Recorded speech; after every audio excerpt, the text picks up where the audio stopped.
गोपीचंद पडळकरांचा डाव जयंतराव उधळणार की देवाभाऊच्या मदतीने गोपी शेठ सांगलीचा कारभारी ठरवणार? सध्या हेच सांगलीकरांच्या चर्चेचा विषय झालाय.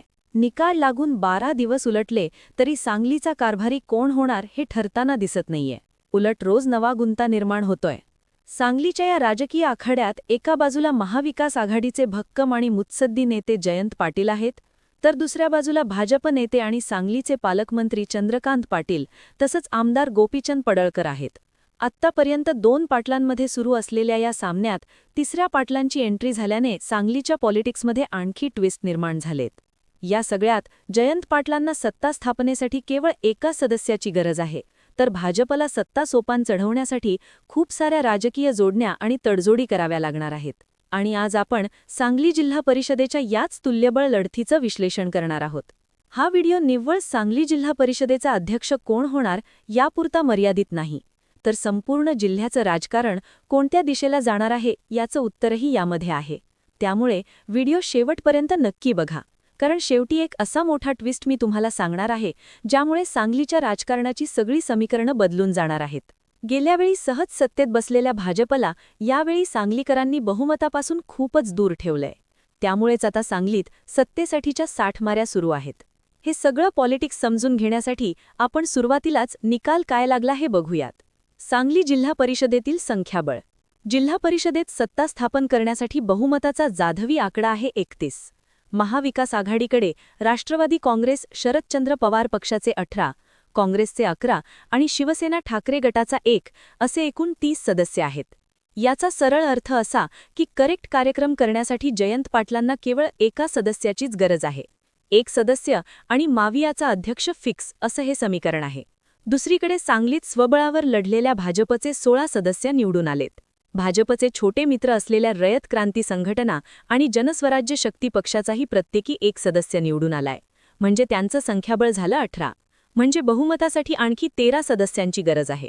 बहुमतासाठी खूप साऱ्या राजकीय जोडण्या आणि तडजोडी कराव्या लागणार आहेत.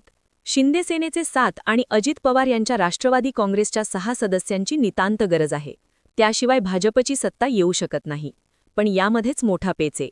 सुहास बाबर विरुद्ध गोपीचंद पडळकर. आता तुम्ही म्हणाल मित्रपक्ष सोबत आहेतच की, मग नेमकं घोडं कुठे अडलंय? पण सांगलीचं राजकारण इतकं सोप्पं नाहीये. भाजपचे जे सदस्य निवडून आले त्यापैकी तब्बल 9 सदस्य एकट्या गोपीचंद पडळकर यांच्या मतदारसंघातले आहेत. त्यामुळे जिल्हा परिषदेचं पहिलं अध्यक्षपद पडळकर गटालाच हवं अशी त्यांच्या समर्थकांची मागणी असल्याची माहिती आहे. आणि इथेच खरी ठिणगी पडलीय. शिंदे सेनेचे जे 7 सदस्य आहेत त्यापैकी 6 सदस्य आमदार सुहास बाबर यांच्या नेतृत्वाखाली निवडून आलेत. भाजपच्या उमेदवाराला हरवून हा विजय मिळवलाय. बाबर आणि पडळकर यांच्यात स्थानिक पातळीवर प्रचंड मतभेद आहेत. या निवडणुकीतही दोघांमधल्या संघर्षाची राज्यभर चर्चा झाली होती. बाबर यांनी चंद्रकांत दादा यांच्यासमोरही पडळकर यांच्याबद्दलची भूमिका स्पष्ट केल्याचं कळतंय. त्यामुळे महायुतीतच सुहास बाबर विरुद्ध गोपीचंद पडळकर असा मोठा अंतर्गत सामना रंगलाय. बाबर हे भाजपवर नाराज आहेत. तर दुसरीकडे अजित पवार यांचा विमान अपघातात निधन झाल्याने राष्ट्रवादी काँग्रेसचा सारा कारभार सुनेत्रा पवार यांच्या हाती आलाय. सांगलीत अजित पवार गटाचे 6 सदस्य आहेत, पण त्यांच्यात अजिबात एकमत नाहीये. शिवाजीराव नाईक, विलासराव जगताप, राजेंद्र देशमुख आणि अजितराव घोरपडे हे 4 मोठे नेते मावियासोबत जाण्याच्या तयारीत आहेत. तर उर्वरित सदस्य महायुतीसोबत राहण्याच्या विचारात असल्याची चर्चा राजकीय वर्तुळात आहे. त्यामुळे सुनेत्रा पवार आणि प्रदेशाध्यक्ष सुनील तटकरे नेमका काय निर्णय घेतात यावरच सांगलीचं भवितव्य अवलंबून आहे. पडळकरांचा दोस्ती पॅटर्न.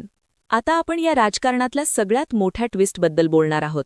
एका बाजूला महायुतीत कुरबुरी सुरू असताना महाविकास आघाडीतही सर्व काही अलबेल नाहीये.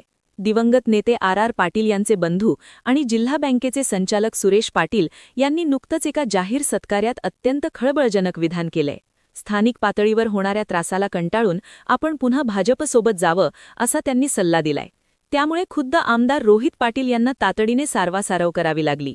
पण गोष्ट इथेच संपत नाही. रोहित पाटील गटाचे कवटे महंकाळ आणि तासगावमधील काही सदस्य थेट पडळकर यांच्या संपर्कात असल्याची खात्रीलायक माहितीही राजकीय गोटातून समोर येतेय. पडद्यामागे रोहित पाटील आणि पडळकर यांचे संबंध अत्यंत चांगलेत. हे संपूर्ण सांगली जिल्ह्यालाच माहिती आहे.